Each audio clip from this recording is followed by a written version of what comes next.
Hi, everybody, and thanks for joining today. I'm Dee Dee Laugesen, Executive Director for Save the Persecuted Christians.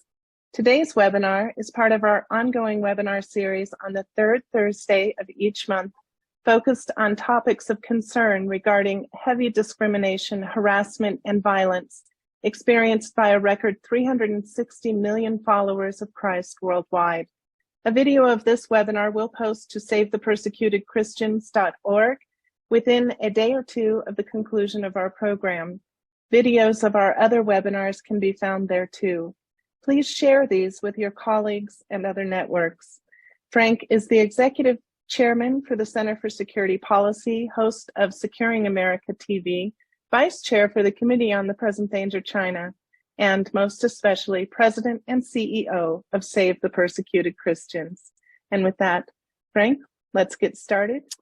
Hello, my name is Frank Gaffney. I am very pleased to be officiating for this incredibly important webinar on a topic that is of mounting concern. First, a word about the group that is sponsoring it. Save the Persecuted Christians is, well, a kind of pickup team, a coalition of wonderful, like-minded people of faith, not all of whom are Christians, but all of whom are passionate about protecting a population around the world that by some estimates is in excess of 340 million people. And those are just the ones that are being heavily persecuted. Many, many more are suffering similarly because they follow Jesus Christ, but in somewhat less brutal fashions. So the numbers are simply staggering. And tragically, despite our best efforts as a coalition, as individual groups, they are only increasing in number year upon year. Our focus from the inception of this organization and coalition some 3 or 4 years ago now has been primarily persecution of Christians overseas. But today we're turning to a topic literally closer to home. And that is the mounting evidence of the steps that we can discern are very much akin to those that have been precursors to persecution of Christians elsewhere, that are now in evidence in our own country and becoming more palpable by the day. We're going to be talking about this trajectory, this phenomenon, this very frightening development with a number of extraordinarily capable, thoughtful, articulate, and impactful individuals. We hope that through their insights and comments, analyses, and recommendations, we will come away better equipped to save the persecuted Christians, including those that seem to be now in prospect here in the United States of America. Our first participant is joining us by videotape. He could not be with us in person. His name is Charles Sam Faddis.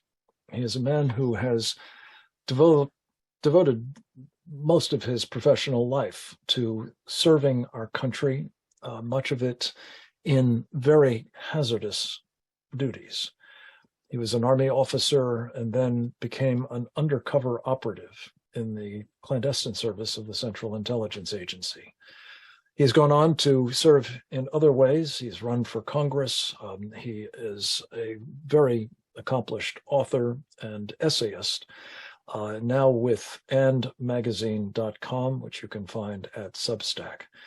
I'm very pleased to welcome, albeit virtually, our friend Sam Faddis. Let's go to the tape. Look, I think that all of us in this country, or certainly everybody watching this, we're having a little difficulty sort of recalibrating our minds and comprehending the enormity of what's happening around us. We understand that there are a lot of things happening that are bad, and we're headed in a bad direction. But still, I think over the years, whether we realize it or not, in our lifetimes, we have just sort of assumed that America might go a certain degree to the left or the right, but it's sort of like a pendulum, right? It's gonna swing back to the center.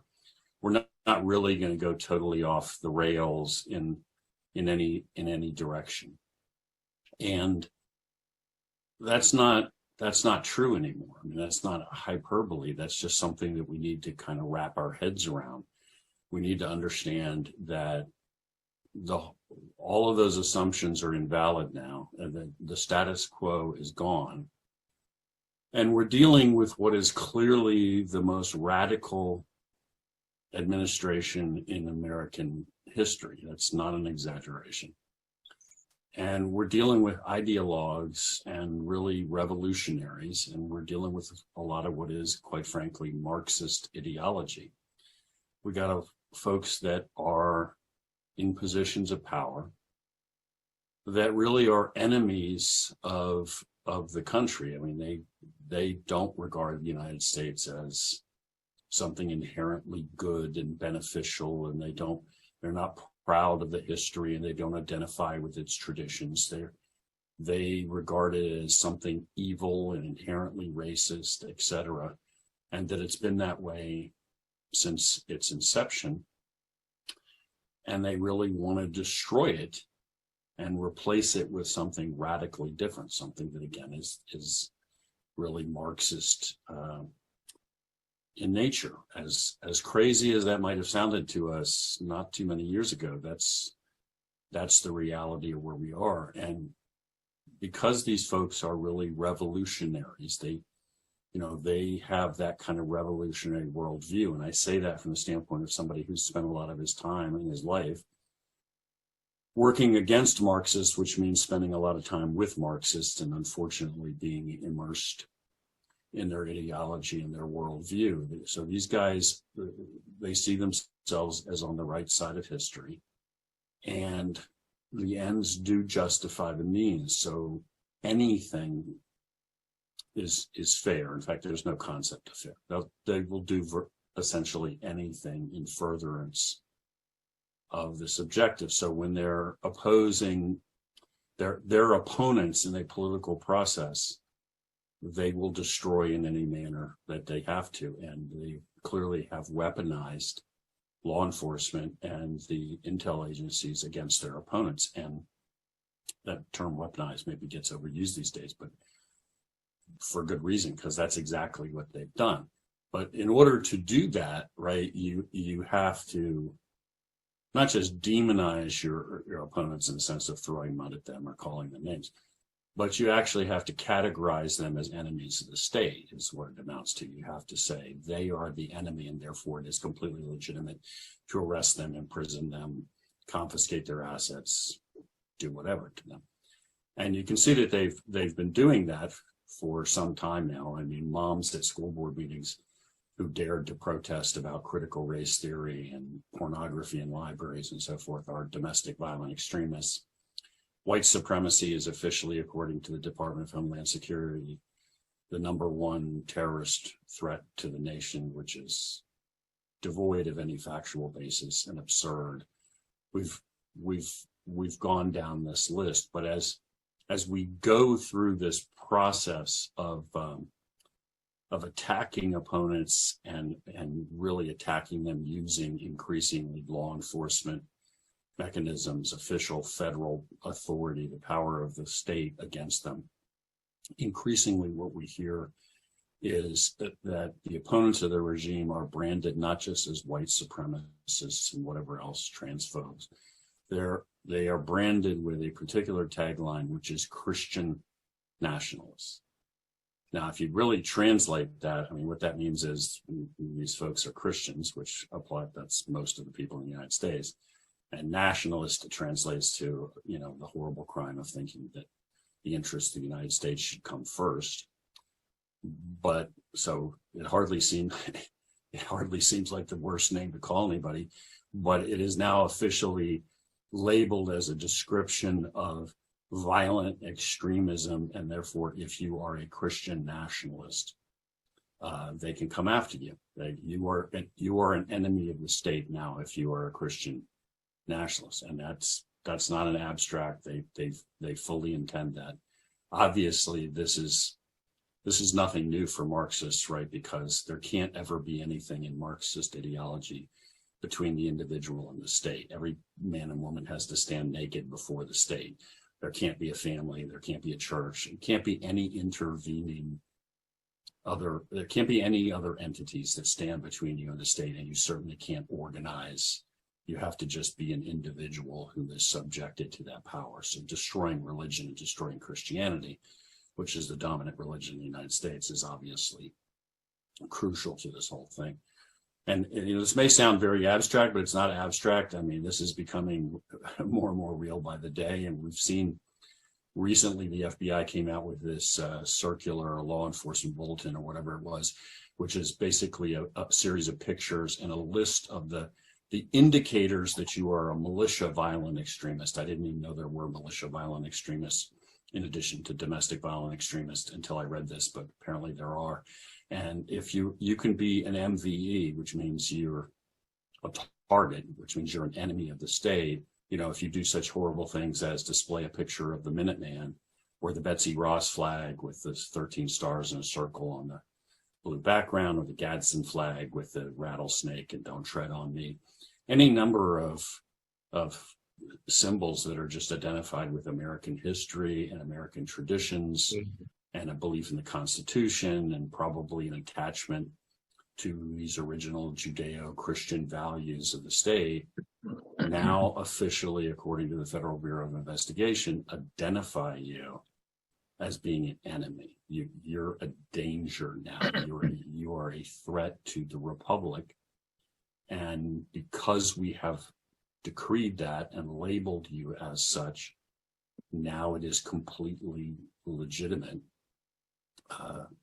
to come down on you with the full force of the federal government in any fashion they decide. And again, I think it's really hard to exaggerate the danger here, just as it's very hard for most Americans to wrap their heads around this, because the idea that we have in place a federal government that actually intends to basically treat the majority of the people in the country as enemies, and therefore they can arrest them, imprison them, do anything else they want to them, just seems so fantastic that it's a little hard to accept that it's real, but it is absolutely real. That's where we are. And I don't see any indication that this is slowing down. This is just going to accelerate and it's going to become worse. So unless we push back. Sam Faddis, thank you for your clarity on this subject, born of hard experience, working behind enemy lines against Marxists, but as he mentioned, inevitably in their midst, and therefore with an extraordinary, I think, authority on the matter of what we're up against, and chillingly, that it is an enemy within. Not just within our country, an enemy that is within our government as well, and now weaponizing its agencies and institutions against the American people, a very substantial proportion of them at the very least. Another force that is operating, amazingly enough, to advance this same agenda, it appears, is another institution that has been deeply penetrated by the Marxists and others who are enemies of our country. A man who has devoted an enormous amount of time to studying the phenomenon of enemies within, the subject and title of a very important book and film he has produced, is Trevor Loudon. He is, in addition to being an author, a very accomplished public speaker, activist, champion of freedom. He hails originally from New Zealand, but is now resident in our country and helping to raise the alarm about this phenomenon of enemies of our country now in positions of influence. His most recent contribution in this regard is hugely important and directly relevant to the topic of this webinar: enemies within the church. And we've asked him to talk a bit about how those inside the church are contributing to the takedown of our country, and in the process endangering Christians and leading, I'm afraid, inevitably, unless, as Sam says, we push back, to their persecution here as well as elsewhere around the world. Trevor Loudon, thank you for joining us. Over to you. Always a pleasure, Frank. Thank you very much. Well, there's been several attacks recently on the churches. We had a Nation article the other day criticizing the Rosary, saying the Rosary was teaching hate and was a dangerous thing. We've also had announced the Justice Department and FBI investigation into the Southern Baptist Church because of allegations of historical sexual abuse. And we've had the rise of the Christian nationalist meme. You know, this follows on from the white supremacist meme that the left have been promoting for a long time. You know, conservative, ordinary, straight up Christianity is now Christian nationalism. Any Christianity that is pro-America, that supports the Constitution, as I think any Christian should. You know, it's not much use having free will if you don't live in a free country to exercise it. So I think Christians could be consistently supporting governments that they grant the maximum freedom to their people, protect the God-given rights of the people would be a better way of saying it. So why have the churches not fighting back? I haven't heard any Catholic bishop come out and attack the Nation for its stupid statement. I haven't heard any lay Catholics really publicly coming out and, you know, pushing back on this attack on the Rosary. I haven't heard any mainstream denominations or any Christian, United Christian group fighting back against this Christian nationalist designation and putting it back in its box. I have seen that the Southern Baptists rolling over, as they've been rolling over to the Marxist infiltration of their church for some time. So we're going to see, if this carries on, I think we're going to see the takedown of the Southern Baptists, which is the most one of the most politically powerful denominations in the country and has tended to be very socially and politically conservative. I think we've seen the opening shots of an attack on the Catholic Church, and I think this Christian nationalist meme is going to be amplified and amplified. And I would see in the next couple of years, you'll see moves to make the Bible declared a hateful document, that it's hate speech because certain parts of it criticize homosexuality or condemn homosexuality and other non-politically correct things. You know, so this is what we're seeing. But how did it get this way? Why aren't the churches defending themselves? You know, we all know if anybody's ever been to high school, you know that if you put up with bullying, you'll get more of it. If you push back, you'll get less of it. And we're not seeing the churches stand up, because I think the churches in general, and I'm really discussing the mainstream denominations here, in general have been feminized and Marxized. I don't even know if that's the correct word. They've drifted to the left. They have forgotten their mission. They've forgotten their spirit, and they become feminized socialist bastions. So they're not going to push back against bullies. They're going to, as the Southern Baptists are doing, they're going to welcome the bullies into their church. They're going to let the FBI and the Justice Department go through their church. They're going to it's going to cost lots and lots and lots of money. It's going to dispirit the church and intimidate the church, as it's designed to do. I think the Catholics have already shown that there's been no pushback against this attack on the Rosary, and I think I haven't seen any united pushback at all on the Christian nationalist meme. You know, the Democrats passed through the House a while back the Equality Act. Now, the Equality Act basically says that LGBTQ rights trump a Christian's conscience. And if this is passed through the Senate, if the Senate falls and is signed off by the president, that will mean that a homosexual couple might come to your little church out in Iowa, and they'll say, "What a lovely church! I'd love to get married. We'd love to get married here." And if the pastor says, "No, well, this is not, gay marriage is not, or homosexual marriage is not in accordance with our biblical beliefs, you'll need to go elsewhere," then you get hit with a $5 million lawsuit from the Department of Justice for violating the civil rights of those gay people. All of these things are happening. All of these things are on the horizon, and I see no organized response from any mainstream denomination, and very little response at all from even the smaller churches. Nothing. It's silence. Well, they put out these balloons. They throw out these things. They attack the Rosary. They mount a campaign at the Southern Baptists. They're attacking the Southern Baptists. These things will only accelerate because they smell blood in the water. You know, when the Democratic Party refused to have prayer at their conference a couple of years ago, when Jerry Nadler, the chairman of the Judiciary Committee in the House, the top lawmaker in the country, effectively said God's opinion is of no relevance to the Judiciary Committee, Christians should be pricking up their ears here.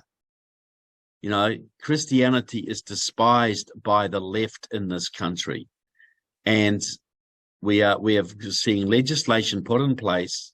We're seeing moves put in place, and we're seeing the opening attacks to really bring heavy persecution onto the churches. So the good churches fold, and the weak churches become good little, woke Christians and go along with the government. So I'm sort of coming to the end of what I have to say there, Frank. I just think the church has been rotted by Marxism. The churches have, and antinomianism, they've forgotten the Old Testament. They've forgotten the spirit of onward Christian soldiers marching as to war. They don't stand up, and they're getting ready to be rolled. And I don't see a lot of organized opposition to that. Trevor Loudon, some of what you've said may seem absolutely impossible, and yet I want to really commend to our audience your film, Enemies Within the Church, because you've documented everything you've said very impressively and in a very, I think, frightening and compelling way. So thank you for sort of distilling the essence of that film and presenting it so well today. We appreciate your participation, of course, as always. Jonathan Alexander is up next, and will really pick up, I think, seamlessly from where Sam and Trevor have left us. Namely, what are the instruments that are being used to affect the kind of intimidation and ultimately persecution? He is the Director of Government Affairs for a marvelous public interest legal center entitled Liberty Counsel. It is doing truly the Lord's work in the judicial branch, defending Christians and otherwise protecting really the rights of all Americans to practice their beliefs and to assure that the government, and for that matter, others, are not infringing upon them with impunity. We're very pleased to have Jonathan with us, and thank you for what you and your team are doing day in and day out in courts across this land, including, not least, the Supreme Court, and with very great effect. We're deeply grateful to you, and would be very anxious to hear your thoughts on the problem we're facing today and how your efforts are contributing to the pushback we need. Welcome. Well, thank you, Frank. And in addressing really the purging of Christians from civil life, from civic discourse, and from the public square, there is within that, as we will quickly observe, three accelerators of this trend. These really present the greatest challenges to the rights of Christians in this country to believe a certain way in their heart, but to also be able to express that favorably in the public square.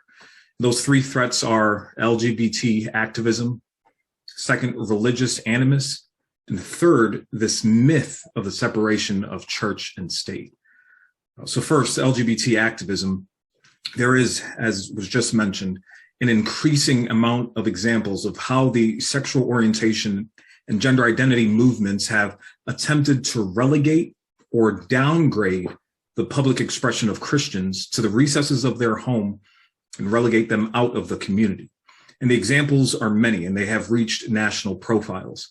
I think of Kim Davis, who is the 7th year anniversary of her spending 5 nights in jail just occurred. She was, of course, the Kentucky clerk that defied the order from the Supreme Court in 2015, when the Supreme Court invented a recognition of same-sex marriage, to which she responded, "I will not issue same-sex marriage licenses under my authority." When she was pressed, she said, "I won't do these things under God's authority." And it was a clear statement of faith, a clear statement of Orthodox Christianity. It's a fight that she was victorious in the immediacy, with a win that lasted for a number of years. But Kim Davis still isn't out of the clear. Her saga is continuing. She just had a U.S. District Court in Kentucky rule that she was wrong not to marry the same-sex couple. So despite her being in jail, getting out of jail, her effectively being vindicated by the governor of Kentucky, who at the time recognized through a comprehensive victory in a law passed in the legislature, stating that she didn't have to place her name on marriage certificates. Despite all of that occurring, she is still under threat. The individuals have doubled down, and in her official capacity as a public servant, she may still be on the hook for the financial damages that this couple said that they received.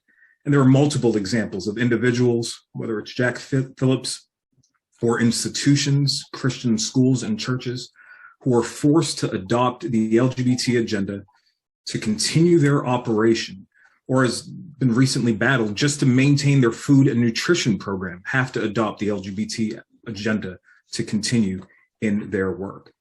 Another threat that's just on the horizon out of the legislature, which is probably just 2 weeks away and a mere 5 Senate votes away, is this Disrespect for Marriage Act. It recently passed the House, almost 50 Republicans supporting this redefinition of biblical marriage to include the marriage, or the merger, as it were, of any lovers, no longer limited by age, not limited certainly by sex, or not even limited by number, any merger of lovers. And it's mere weeks away, mere votes away from becoming law. And it threatens, amongst many other things, the tax-exempt status of organizations that believe in true marriage.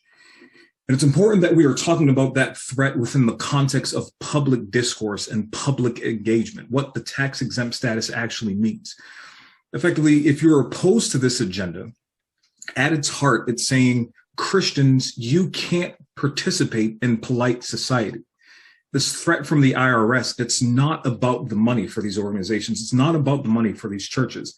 It's about telling Christians that you do not give a meaningful contribution to our culture, such that the government should not extend any benefit that comes out of tax exemption.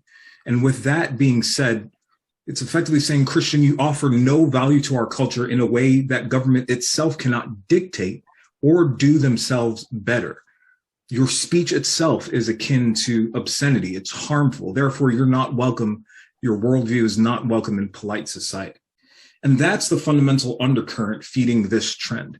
And these trends have been subtle as they've evolved over time, certainly accelerated in the last few years. But sometimes they've been sweeping and grand. And nothing is more telling than how the COVID lockdowns addressed churches. And so in the second quick part of religious animus, or the enmity that seems to be stoked against individuals of faith. During the COVID lockdowns, abortion facilities were open. Hundreds of thousands of protesters could march in the street. Casinos were open. Walmart, big box chains were open. Parks were open. Recreation centers open. Shelters were open. Food banks were open. But for the first time in American history, we shut down, criminalized, arrested church leaders, parishioners, and Christians because they wanted to worship. You know, there's been an unbroken trend in the history of our country from the moment that the Pilgrims landed in Plymouth up until March of 2020. You knew where you could find the largest gathering of individuals on a Sunday morning at the 11th o'clock hour because they were at church. We worshiped. But in recent years, that was not just considered non-essential to our lives anymore, but actually considered a threat to public health and thereby criminalized. And it wasn't happenstance when you view this criminalization in comparison to the other exempted institutions and other public gatherings that were allowed. So it was a clear statement during COVID, church, you are no longer important. And of course, it was opportunistic. It was in reaction to the public health moment, but it was calculated, and it did have the intended effect of shutting down worship. And that different treatment between Christians and their faith, that suppression of faith, certainly saw an uptick in acceleration. And it was really all met at once in one moment in the city of Boston. And this is the case that Frankie referred to. And really the final bit, which is this myth of the separation of church and state. This myth of separation of church and state that has been played out through the tools of the unlawful separation of faith from the public square, separating faith from the public square. And so in Boston, a man by the name of Hal Shurtleff wanted to participate in something that every other civic organization in that city was able to do. The opportunity to fly their flag in front of City Hall for 1 hour on City Hall's plaza in their public forum. For over a decade, 280 floor groups and flags were able to be represented. Not a single one was denied until Hal Shurtleff expressly applied to fly the Christian flag. The flag itself was not recognized by the official, and if any other acceptable reference was made to the flag, if he had called it the Camp Constitution flag or the Bunker Hill flag, it would have flown. But the name Christ, the word Christian, triggered this official in his religious animus against Hal Shurtleff's Christian right and his duty to express that faith was now excised from the public square. And it took 5 years of litigation and an argument in front of the United States Supreme Court in a 9-0 victory to return free speech and to continue allowing religious convictions to be expressed in front of City Hall Plaza. You know, that case and the previous cases mentioned all took judicial intervention after legal battles to reassert what has always been foundational in this country, that the First Amendment rights of expression are fundamental to who we are as a people. But these rights are not just good if they're hanging on a shelf. We must be actively engaged in the practice and the defense that necessitated the recognition of these very rights, but also be prepared to recognize these threats, recognize the trends, fight against the LGBT agenda, the religious animus, and this myth of the separation of church and state, excising our faith from the public life. And every time be ready to stand against the attempts to silence what is a polite and a powerful message of the gospel. Be ready to share that message to a world, and particularly in a nation that needs to hear it the most. So those are the threats to religious freedom, but also the challenges and the encouragement to be able to fight for this fundamental right for Christians to believe a certain way in their heart and be willing to go out in the public square and express that faith. Jonathan Alexander, thank you. As you've recounted so many of these episodes, it's almost unbelievable that this is happening, let alone that it is happening in the United States of America. We appreciate the work that you and your colleagues are doing to fight these battles in all three of those areas, and commend you for it. And wish you every success. We're going to hear from Pastor George Parrott. He is a man of profound faith and a leader in the international faith community as well as here at home. He's the president of Christ's Mandate for Missions, and he has insights into the kinds of things that are, well, predictors of persecution, the sorts of things that befall Christians in particular, but others as well, en route to becoming terribly persecuted, particularly in the case of Christians. And these are important tells or markers that it's well for us to be looking at, monitoring, and opposing, lest they ultimately metastasize into the kind of threat to believers in this country that we've been hearing about. So, Pastor Parrott, thank you so much for joining us and for your witness on this score.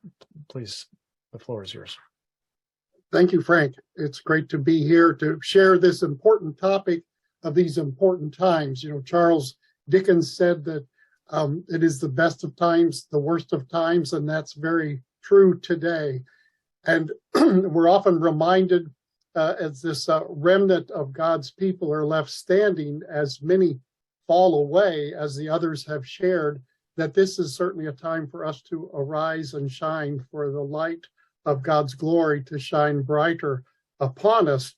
I've been in missions work internationally for 23 years or so, and I never had a clue when I started in the late 90s that we would be in times like this. I think many of us are surprised at the acceleration and the rapidity of what has happened around the world and is headed to our very shores if we don't wake up. We certainly need to take the scriptures to heart and to know the voice of the Lord as never before in our own lives through devotion, intimacy, spending time with him, so that we can have our foreheads like flint and not be intimidated by the bully spirits, or the spirits of Jezebel or Leviathan or whatever else is out there. There are giants all around us, and we can take our pick, but we were created, and the Lord waited until this time for us to be born to stand strong and bold. And Gideon was able to win the battle following the instructions of the Lord with just 300 men.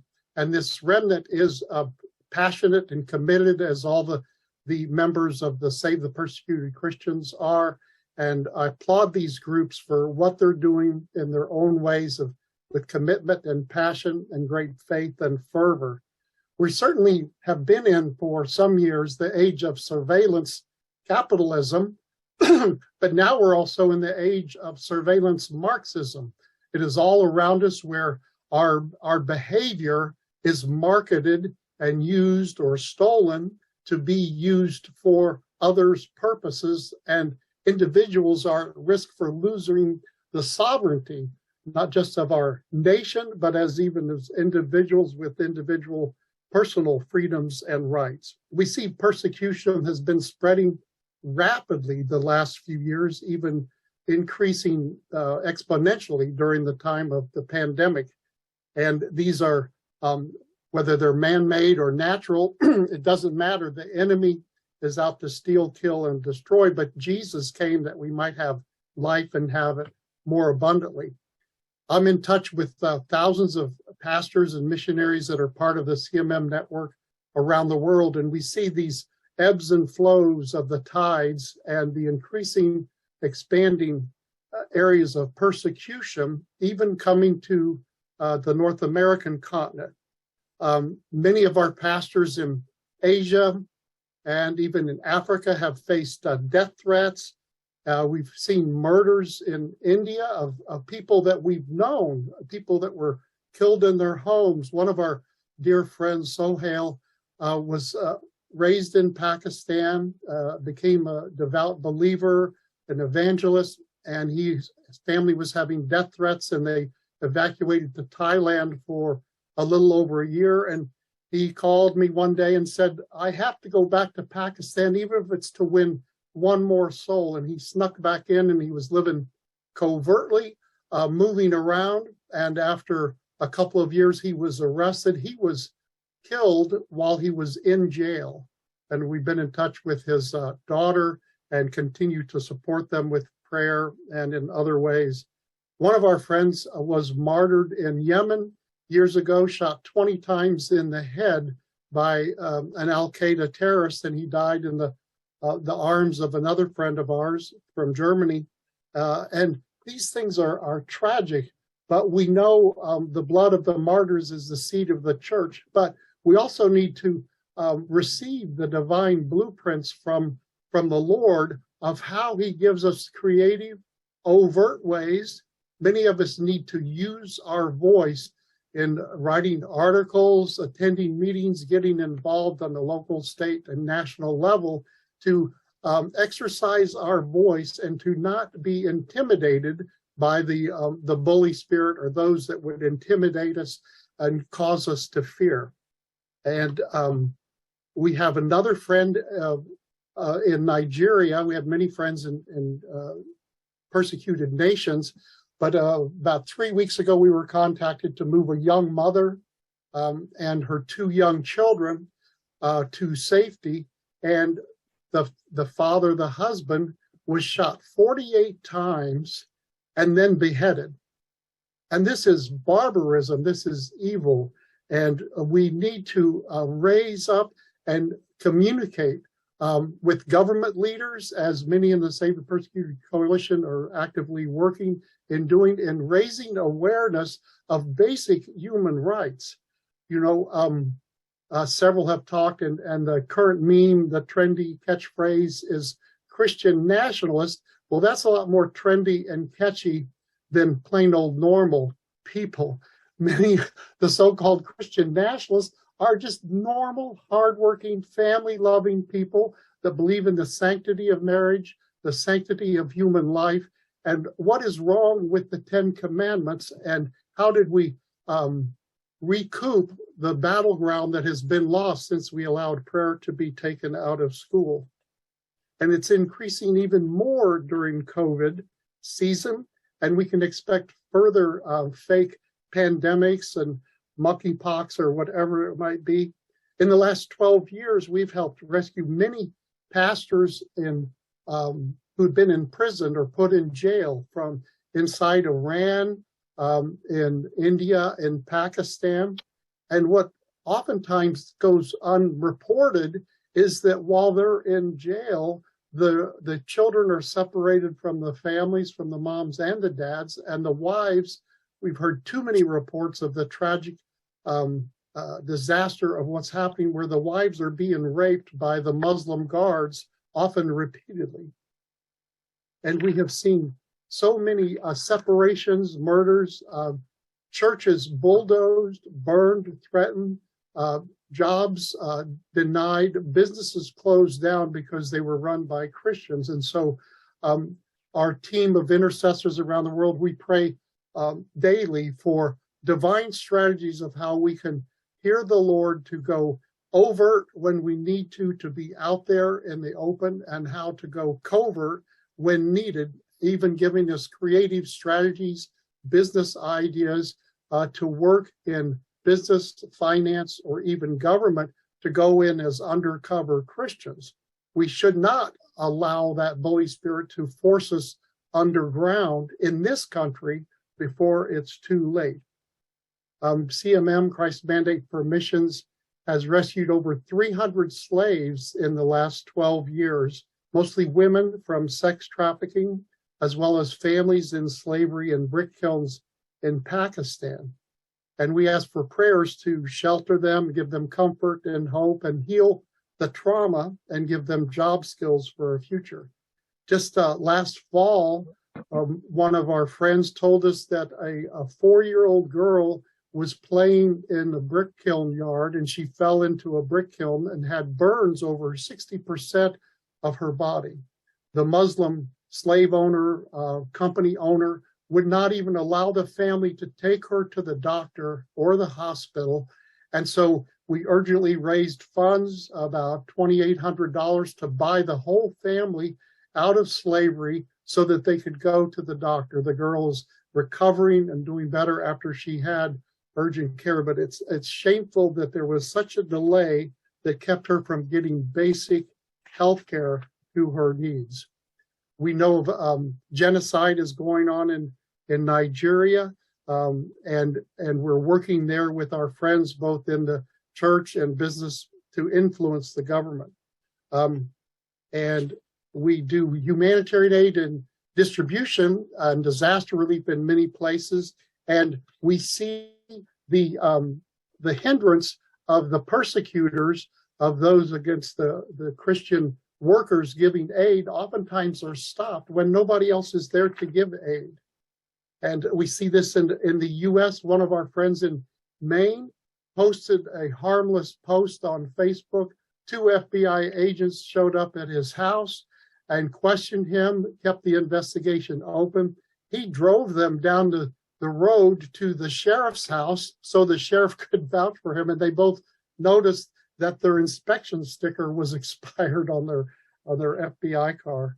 And in Canada, for example, one of our dear friends, ordained ministers, was asked to do a wedding, and she was told no, that they need to get a civil marriage going, that more and more pastors are being not denied the license or the access or the ability to do a wedding, even in Canada.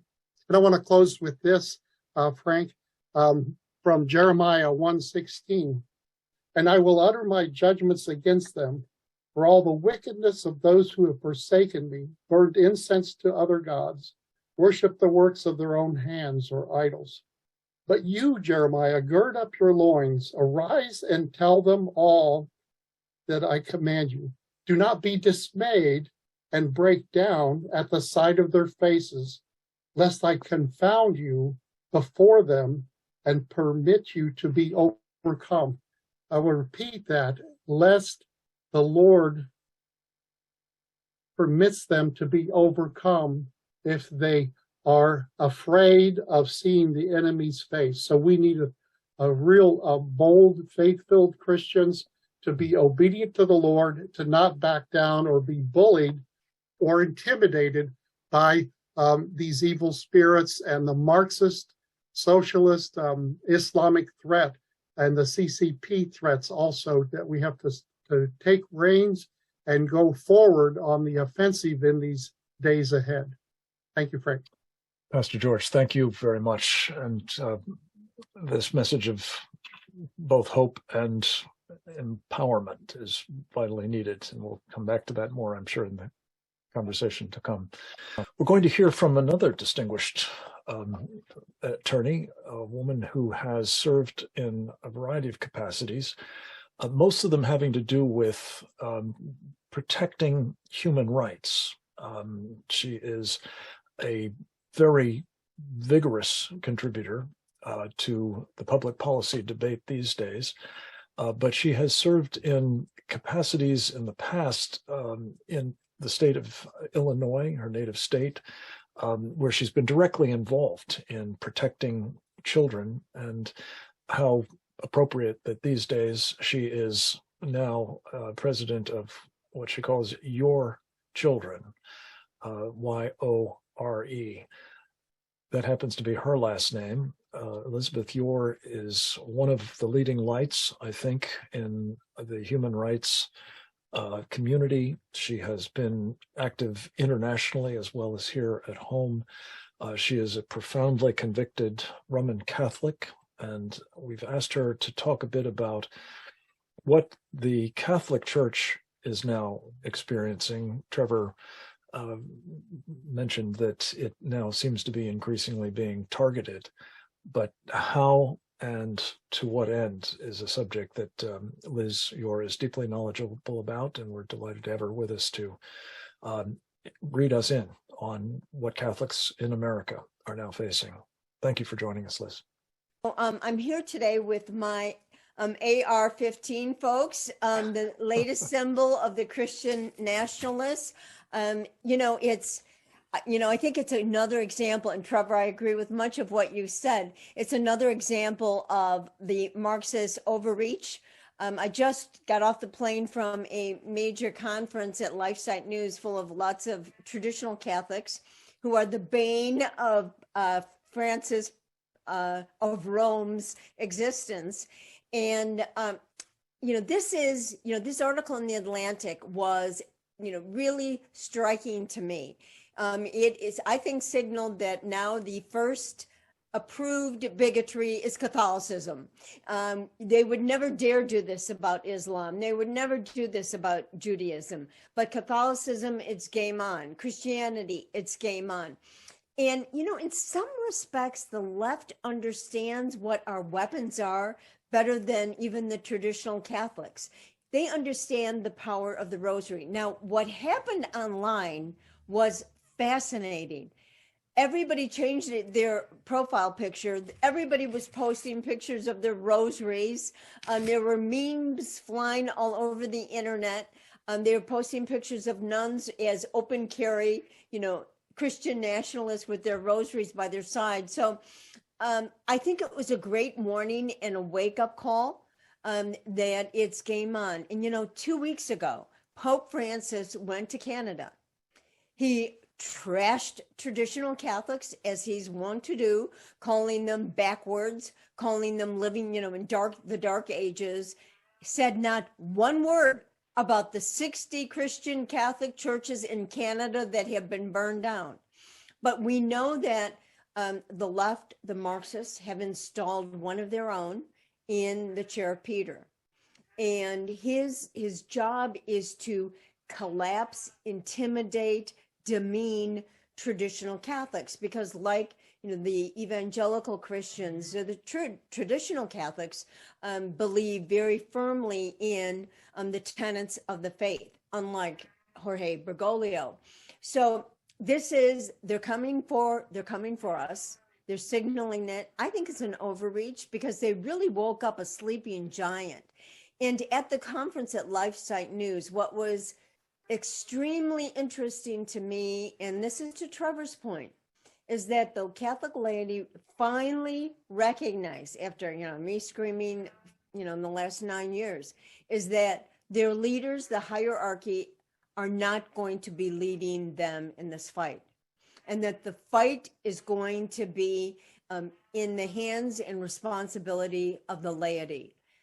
And so when the Atlantic signals we're coming for you Catholics, we cannot expect that our bishops, our Pope are going to protect us. It was one of the great Maryknoll bishops in China in the 1930s, 40s, and 50s, a gentleman from New York called Bishop James Walsh, who said, never underestimate the commie determination to eradicate religion. And that's exactly what's going on now. They have to collapse the mainstream religions. And the reason they're doing this is because in Abu Dhabi is the creation of the Abrahamic Faith Center that has been blessed by Pope Francis. It is going to be a church, a synagogue, and a mosque, all on the same property. It's the new headquarters of the one world religion. And that's going to be unveiled in 2023. And possibly in 2022, the completion of the Abrahamic Faith Center is going to happen. In 2023, I believe there's going to be a huge event called the Synod on Synodality in the Vatican, where the tenets of the faith that have distinguished Catholicism over the 2,000 years are going to be collapsed. There's going to be a recognition of LGBT, a gay marriage, abortion, also contraception, all those tenets of the faith. And because Francis has been installed, this is his job. And, the reason he's attacking the traditional Catholics, every chance he opens his mouth, he does, is because he knows that they're the obstacle to this one world religion. And, hand it to the Marxists, hand it to the globalists. They were able to secure the seat of Peter, the vicar of Christ, as one of their own to carry out the dissolution of the Catholic Church. Well, we know that it won't be dissolved, but it may have to go underground, like the Catholic Church in China. And now the Catholic Church in Hong Kong, which is being suppressed. Its leaders are being jailed in show trials. Cardinal Zen, I think it's September 21st of this year, is facing phony criminal charges, and may spend the rest of his elderly years in jail. And the Catholic Church is being replaced by the Patriotic Church in Hong Kong, the Patriotic Church being the tool of the CCP. So the great Catholic Church in Hong Kong is now under attack, like mainland China, forcing everybody to go deeper underground. And Francis has refused to say a word about Zen, except to say he was concerned about him. Can you imagine? Arresting an elderly cardinal who is the voice of freedom in Hong Kong. He has refused to say anything about the Freedom March in Hong Kong, nothing about the Uyghurs, nothing about the burning of churches, nothing about the attack on the Rosary, and has actually turned his venom on his own.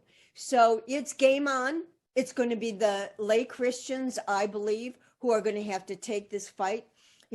What I would like to see immediately is a response to the Atlantic magazine article. I think they should demand that this young writer who's been, a radical up in Canada, be fired for demonstrating bigotry against Catholic Church. And we've got to start organizing and speaking out, and we can't wait for the leaders anymore. There's a great quote. One last thing. There was a great quote by Cardinal Ignatius Kung, who spent 30 years in jail because of Mao put him in jail. He disappeared. People thought he was dead, but they released him under house arrest after 30 years. And they asked him, Cardinal, what was your torture like? And he pointed to heaven, the skies, and said, only God knows, and he's the only one who needs to know. And they said, did the CCP let you have a rosary, a breviary? Could you say mass when you were in jail? And he was in solitary confinement for 30 years. And he said, nope, I had none of that. You couldn't even say the rosary? And then with a twinkle in his eye, he raised his 10 fingers and he said, every day, I said the decades of the rosary on my fingers, and that saved me for 30 years. So that's the kind of faith that we're going to have to dig deep for. And it's game on. And this is because the one world religion must collapse the mainstream religions, because the God of the one world religion is Gaia, not Jesus Christ, not God Almighty, but Gaia, Mother Nature. And that's what we're fighting. We've got to prepare for it and start pushing back and demand that our rights are protected. Cheers to the other panel members. Liberty Counsel has been battling in the courts. Thank you, Liberty Counsel. Trevor, you've been amazing. The missionaries who are fighting around the world are doing God's work. So that's my assessment of, the state of affairs in religion around the world. Amen to your compliments and your exhortations, Liz Yor. Thank you for introducing so many important themes here, and I know we'll come back to the one world religion as an instrument of persecution in a moment. But before we do, we're going to hear from the wonderful executive director of the coalition, Save the Persecuted Christians, She's really the driving force behind this and many other really vital works. And I'm very proud to be associated with her and hold her coat from time to time. Didi Laugesen is a woman of great faith, as well as tremendous accomplishment, a natural leader, and a very, very convicted Christian. We're delighted to have her with us to talk a bit about the othering of American Christians and how that is likely to foment violence against us. Didi, welcome and thank you for all you do. Over to you. Thanks, Frank. Thank you so much. Save the Persecuted Christians, for those who don't know, represents a large international and dynamic coalition of faith and civil society leaders committed to facilitating collaboration that can make a difference for Christians now being persecuted simply because they follow Jesus. We do so by pursuing initiatives that can go beyond relief of their great suffering by championing domestic and international policy initiatives that will hold accountable and, wherever possible, impose costs on those perpetrating such crimes against humanity. Unfortunately, the need for such efforts continues to grow dramatically, as Frank mentioned earlier in this program. To cite but one indicator, according to one of our valued Save the Persecuted Christians coalition partners, Open Doors USA, there has been a dramatic rise this year in the number of persecuted Christians in the top 50 countries where it is most difficult to be a Christian. The number of heavily persecuted Christians globally has increased 6% in the last year alone, and a shocking 67%, from 215 million in 2018 to 360 million in 2022. With 312 million experiencing extreme levels of persecution. In other words, there are now more heavily persecuted Christians in the world than the population of the United States. These followers of Jesus are being subjected to rape, imprisonment, torture, kidnappings, enslavement, and theft of property, and in altogether too many cases, the loss of their own lives and those of their family members, sometimes on a genocidal scale. And countless millions more are being persecuted in less violent ways via discrimination and marginalization. So the work of Save the Persecuted Christians has never been more important, not only elsewhere in the world, but here at home as well. Indeed, even as we have seen the numbers of persecuted faithful continue to rise globally, we have also seen a troubling increase in the marginalization and demonization of Christians in America. As one of our partners observed, persecution develops in stages. There's the squeeze, the silencing, and then the smash. This pattern is very familiar elsewhere, and we must be alive to and be prepared for to counter it.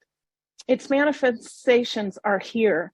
What begins with the marginalization, discrimination, and othering of the targeted population, unless challenged, inexorably morphs into censorship and canceling. And unless such non-physical suppression is stopped, there can be quickly follow violation, desecration, seizure, and destruction of properties like churches and other sanctuaries, as we've seen in Canada and elsewhere. From there, it is an all too short a step to violence against communities of believers. Othering is part and parcel of the Maoist communist playbook, resulting in the deaths of tens of millions in China, and was employed against the Jews in Nazi Germany to the same effect. In America, we are seeing the othering of Christians in fine detail with recent attacks on traditional Catholics, as Liz mentioned, and their devotions published this week in The Atlantic. In media and increasingly from the halls of government, American Christians are routinely being labeled as extremists, radicals, misogynists, white supremacists, bigots, and Christian nationalists, and so much more, simply because their traditional views run counter to those pushing radical left political agendas and Marxist ideology. More and more Christians are being dismissed, silenced, and shoved out of the public square. The net result of othering is division, exclusion, deception, and violent death. Techniques used in the process of othering force individuals to question their dignity and police their own thoughts in a drive to negate personal liberty and subject every individual to the power of the accusing authority. In China, this authority is the Communist Party. In America, it is the radical left. Don Hanley, in Chapter 8, State Terrorism, in his book, Terrorism, the Newest Face of Warfare, identifies 4 steps in the process of preparing a select population or group for suppression and eventual extermination. So these are the 4 steps. First, the identity entrepreneur identifies an other and starts explaining how this other is a problem, using this threat to gain power. Second, the other is dehumanized. Third, the other is stripped of rights, first socially and then in law. Once the other is disarmed, the killings begin. The rhetoric in America pertaining to Christians, especially Christians who stand in solidarity with Israel, believe in traditional marriage, or a biological basis for gender recognition, or oppose abortion, and simply hold that America was founded as a nation based on Judeo-Christian values and teachings, is increasingly inflammatory and discriminatory. American Christians have been unfairly targeted by the IRS and the Departments of Justice, Defense, and Health and Human Services. They have been increasingly censored, canceled on social media platforms, excluded, and punished for their beliefs, and radically maligned by the progressive left. Conservative Christians in America have been described by their own government as Christian nationalists and likely domestic terrorists. If we allow this rhetoric to continue and build, it is at our own peril. Will American Christians become the world's next victim of persecution? In conclusion, America needs a team like Save the Persecuted Christians today more than ever, and we can't do it without you. We must protect the rights of Christians to believe, worship, and associate freely worldwide, or risk losing the ability and the moral courage to exercise our own constitutional right to religious freedom at home. America will cease to be what the Bible calls a shining city on the hill, playing its historical role as a beacon of light and freedom to the world and a guarantor of it here at home. Thank you, Frank. Thank you, Dee Dee. Wonderful. I want to start the Q&A, and we're out of the time that we've allocated, but we'll ask our panelists if they can stay with us a bit longer to do some back and forth. What we seem to be talking about here is predominantly a Marxist antipathy towards religion of any kind, with a special animus towards Christianity. It is evident elsewhere around the world. We've had several of you speaking quite powerfully about the presence here of people sharing this ideology. I'd like to, just drill down on that a little bit, because it seems, again, completely antithetical to our Constitution, to our history, to our nation's values, to have imposed upon us in this fashion the idea that I think it was Trevor who said Sam, I believe, who said there can be no one standing between the individual and the state, certainly not in clerical garb. What is the ultimate end state of these Marxists? It's not simply focused on Christians and their persecution. Is it the, well, for want of a better term, Barack Obama called it fundamental transformation of America into a full-on Marxist totalitarian state? Or are there some alternative paths that would simply oppress Christians and not the rest of our society? Let me ask that perhaps of you, Trevor, first off, as you've been studying this closely. Yes, I think the goal is definitely a totalitarian state. Well, if you can believe in God, you can believe in the devil. And, that's the opposition. And the devil wants dominion over the earth and everything that God created, and will use Marxism and similar ideologies to do it. If we don't believe that, just look what happened to the Iraqi Christians a few years ago.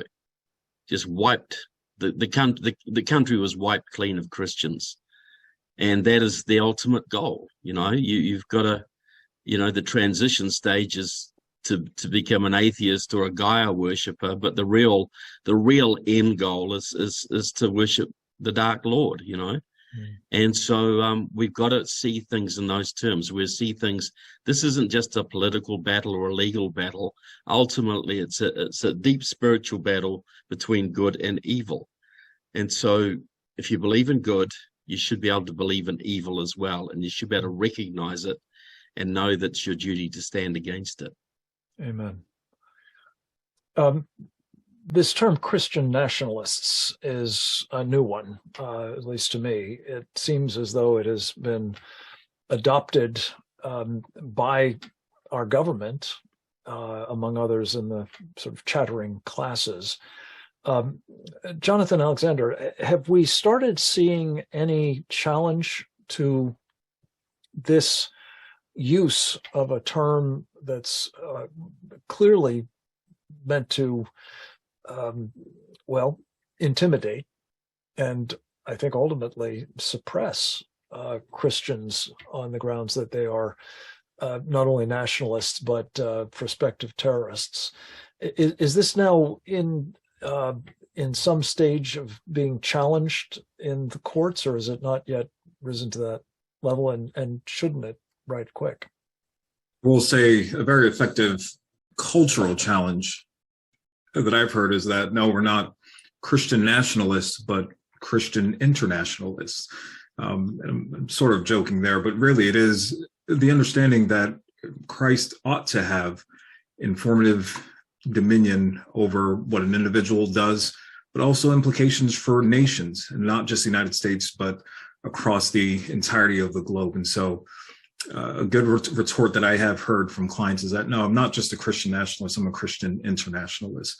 But of course, to address it from what they're attempting to do in demonizing individuals that do believe in Christ's reign and rule and his proper role in our individual lives, the response has been attacking where that has appeared in several areas of government. So, of course, when it comes to the Department of Defense, addressing individuals that have religious convictions, conservative viewpoints, that have, as mentioned, items of American history that are religious and patriotic in their application to the military and in the performance of their duties, and targeting them as being Christian nationalists, whether it's Department of Defense or the Department of Homeland Security.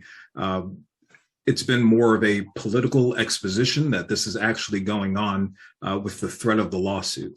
In the Department of Defense, we've had an aggressive lawsuit defending the rights of religious individuals that have viewpoints against the vaccines based on their religious convictions.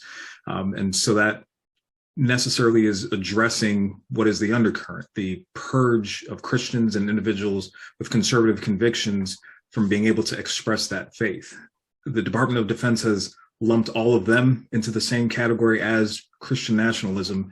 And so our fight is to not just untether that name from or label from those individuals that are serving the military, but at the same time reaffirming the fact that they do have the rights of religious convictions and can still participate in the DoD. So that's at least one lawsuit. We are paying close attention to what the Department of Homeland Security is doing and placing that same sort of language in their statements of who would be domestic terrorism.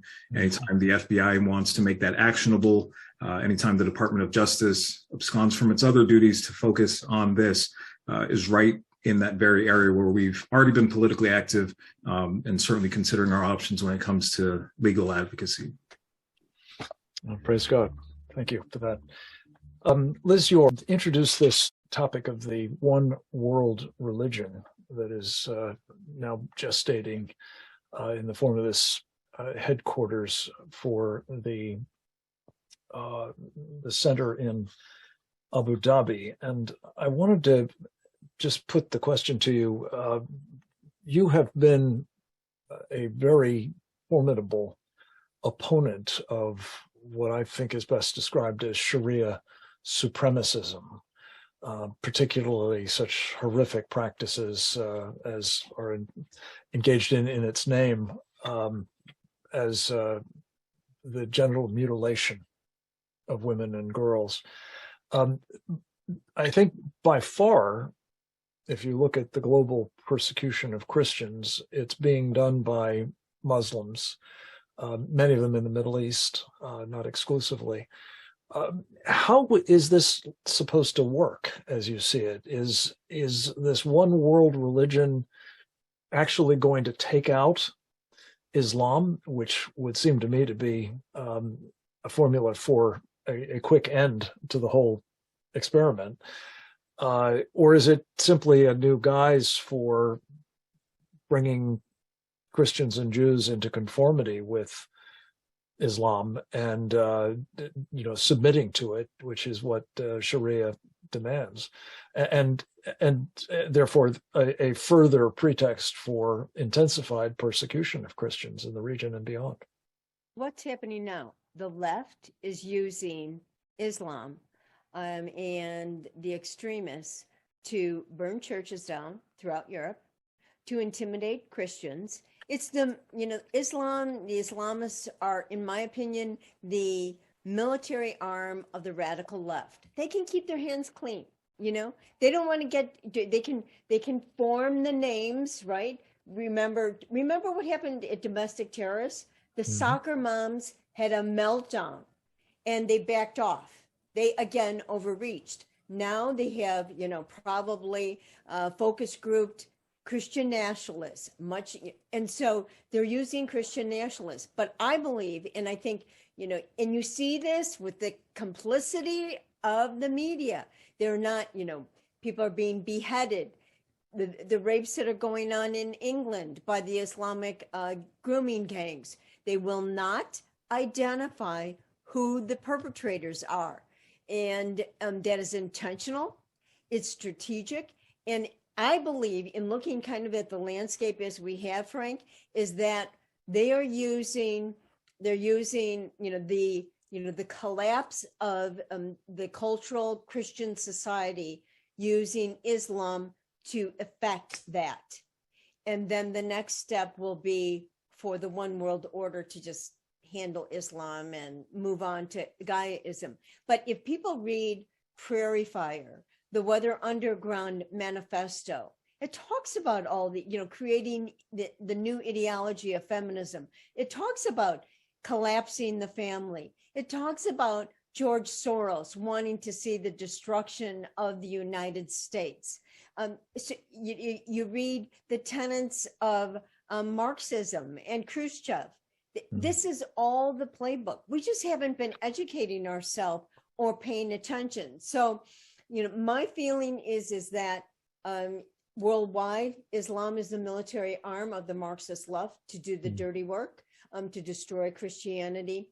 And in the United States, what's going to be happening is the 87,000 militaristic IRS agents are going to be the suppressors of Catholicism, Christianity. I mean, have we forgotten what Lois Lerner did to the little ma and pa operations in, NGOs in Iowa, that were trying to just raise money to help pregnancy centers? And she harassed them, chased them out of the business, bankrupt them, all these little Christian groups that came out of their churches, by the way, were harassed by Lois Lerner. This is going to be on steroids with the 87 militaristic IRS agents. And 87,000. Yeah, and they're coming for us. Yeah. And I'm just shocked that our representatives didn't have the courage to step up and stop this. I think we're in for a battle royale, and it's I think as we hold strong now the next wave of persecution will be at our homes, our businesses, and our sacred ideas and service work on behalf of the poor, on behalf of pro-life, and on behalf of family. Yes. But this is the hopeful thing, I will say. I think they totally misjudged and miscalculated the soccer moms and the moms and dads at the school boards. And that was a bad miscalculation. And we now see, it flipping. They're running for school board. They're running for Secretary of State. We see that flipping. They awakened a sleeping giant. And you don't cross mothers about their children. And the CRT and the LGBT and all the and the masking and the vaccine, transgender. It's and they're going to continue this year with that. But the young moms are going to push back and fight that fight. But now they've got the IRS. And they're going to sick them on us. Yeah. I fear you're right. This is a new instrument of state persecution. Pastor George, let me come to you in particular in light of what we've just heard. One of our questioners in the audience has asked about a tendency among some in the church, and perhaps there's a pretty high correlation between those that Trevor was talking about who have penetrated it and this practice. But there is a citation of Paul's letter to the Romans 13, 1-3, in which there's reference made to submitting to governing authorities. And I wanted to ask you about how important it is in our country to reflect the fact that the ultimate governing authority is the people of the United States. It's a government of the people. And how essential is it? And are we just dealing with a remnant who are going to embrace that idea and espouse it? Or do you think that there's really an opportunity here, given the full frontal assault that we've just been discussing on Christians of all stripes by these authorities, the state authorities at least? I'm anxious to get your sense of the way forward in this regard. Well, many people do hold that scripture that was asked about, but also in Matthew 24:25, it talks. Jesus said, "If you don't have a sword, sell your cloak and buy a sword." And the word says that we know that the weapons of our warfare are not carnal, but spiritual, for the pulling down of strongholds, and that Christians really need to allow the Lord to search their hearts so that they know why they believe what they believe, and to even know history of the Judeo-Christian roots of our founding fathers and our Constitution and the Declaration. And some of our friends are very involved with Sheriff Mack and the sheriffs, looking at the constitutional powers of sheriffs nationwide who really have the authority. The U.S. federal government was installed at the bequest of the states of the Union to represent the United States in terms of global treaties, etc., things like that. But the states' rights are supposed to be superior to the federal government rights. And we have gotten so far away from how our country was established and the rules and tenets of the Constitution. Many people need to really read the Constitution, understand, and get involved in the local activities, regional, state, and federal activities, because too much authority has been given to the federal government, and we're seeing these rampant abuse that's going on. And, even in terms of education, for example, we somehow are in the midst of where massive child abuse at a very young age in kindergarten, first, second, third grade is happening, creating all this gender confusion. Bill Mayer said a few months ago, he's glad that nobody listened to him when he was a kid, because he wanted to be a pirate. They would have cut off a leg and taken out an eyeball. And, children need to be raised in the fear and admonition of the Lord. And with the Marxists invading the teachers union over the last 30, 40 years, it is really a tide that needs to be stopped soon. And Liz was so right about the moms and the soccer moms getting involved. When the left is coming after our children at such a young age with such brainwashing and indoctrination of calling evil good and good evil, then our nation certainly is at risk.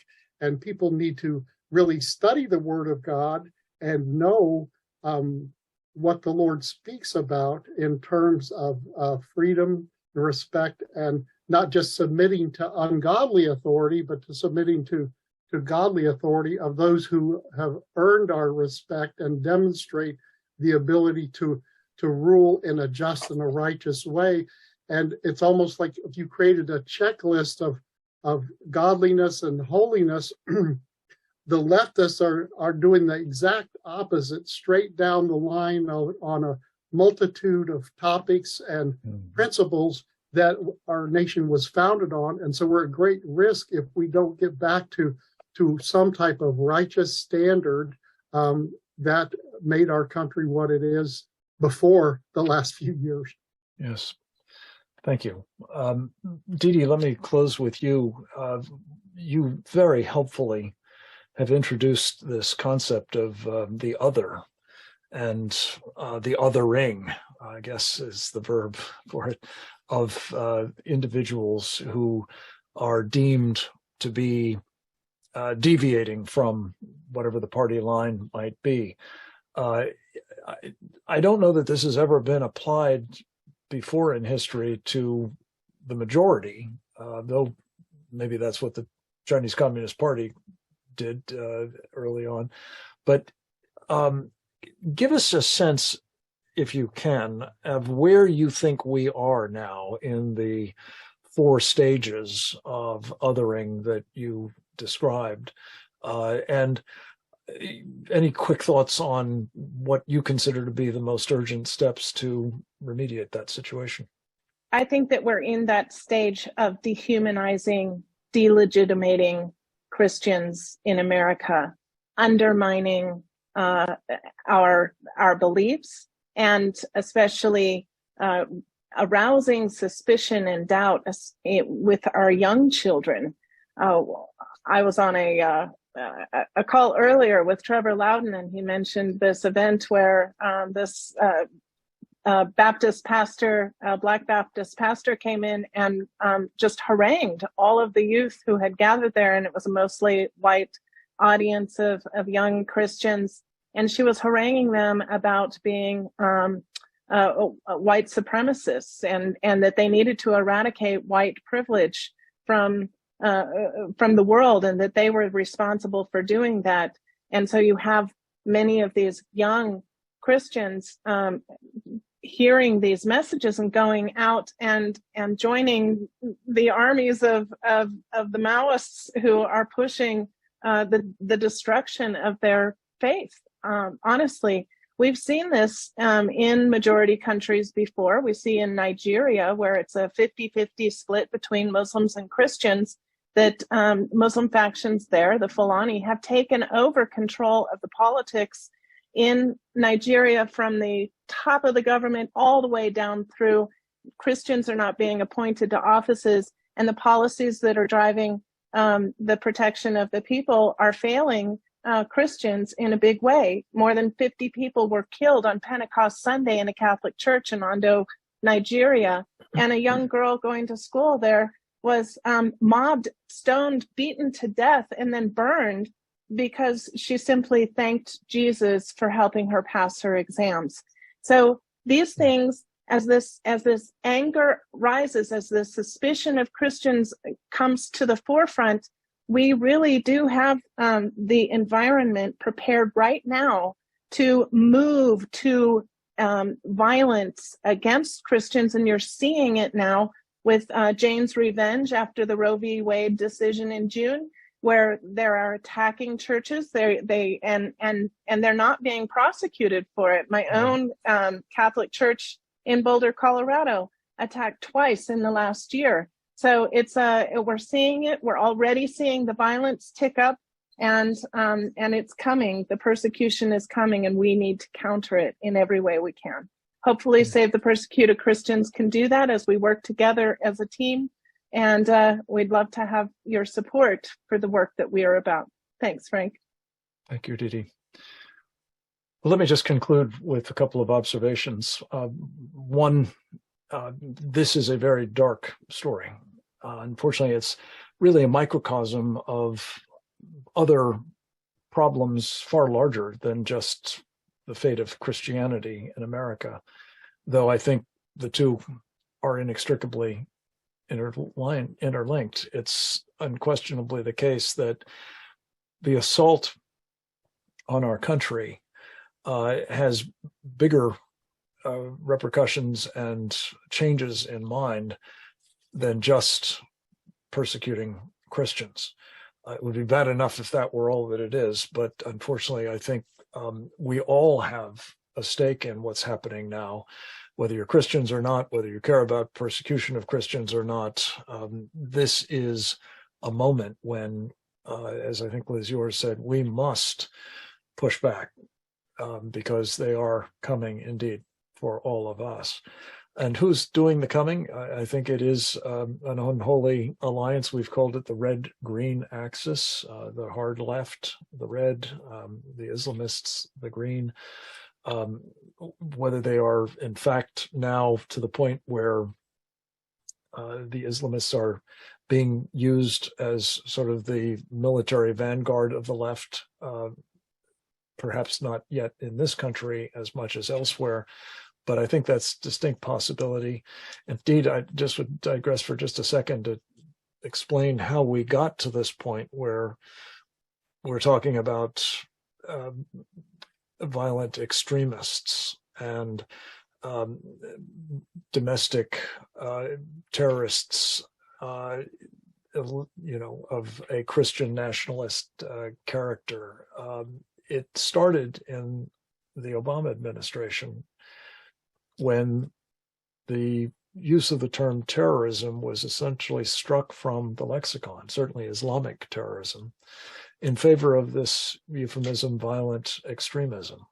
And from violent extremism, it became possible over time increasingly to other people like so-called white supremacists and now Christians who are not, let's be clear, the greatest threat to our national security, bar none, especially at a moment when we are seeing, I think, increasing evidence that the numbers of people who have come into this country illegally, in some cases, across that southern border that's now wide open, in other cases that have been admitted as part of a refugee transfer from Afghanistan without scrutiny, without understanding the bona fides, I think we have almost certainly greatly increased the cohort of Islamists or Sharia supremacists, if you will, who will be available for violence in this country in the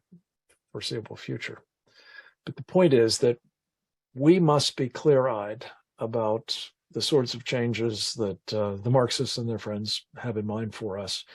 And I believe that we've heard today both powerful testimony about what their agenda is, that it is seriously dangerous, and that if allowed to go unchecked, will not only result in the persecution of Christians in this country, as is happening elsewhere, in, as we've heard, unimaginably vast numbers, but also to the great detriment of our country more broadly. And that must not be allowed to happen. I hope that this program, and more to the point, the work of Save the Persecuted Christians, will materially help raise the alarm and help mobilize Americans to counter these sorts of trends and those who are perpetrating them.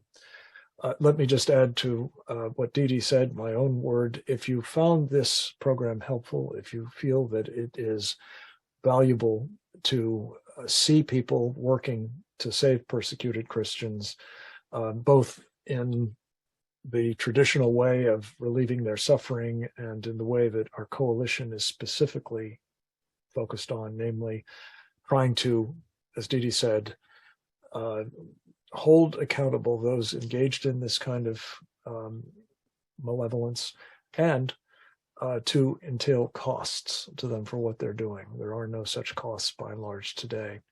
So that work is vital in our estimation. If you agree, I hope you'll visit our website, savethepersecutedchristians.org, and make a contribution that will enable this work to continue. I'm going to conclude with that and say thanks to all of our panelists for their extraordinary contributions and great work in this space and others.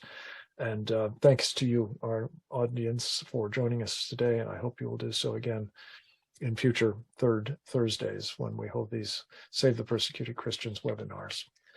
With that, Dee Dee, back to you. Thank you, Frank, and thanks to all of our panelists, and most especially thank you to our audience for being here today. A video of this webinar will post to savethepersecutedchristians.org within a day or two of the conclusion of our program. Please share this with your colleagues and other networks. We invite you to join us every month on the third Thursday for more educational programs by Save the Persecuted Christians. We thank you for being here today, and goodbye.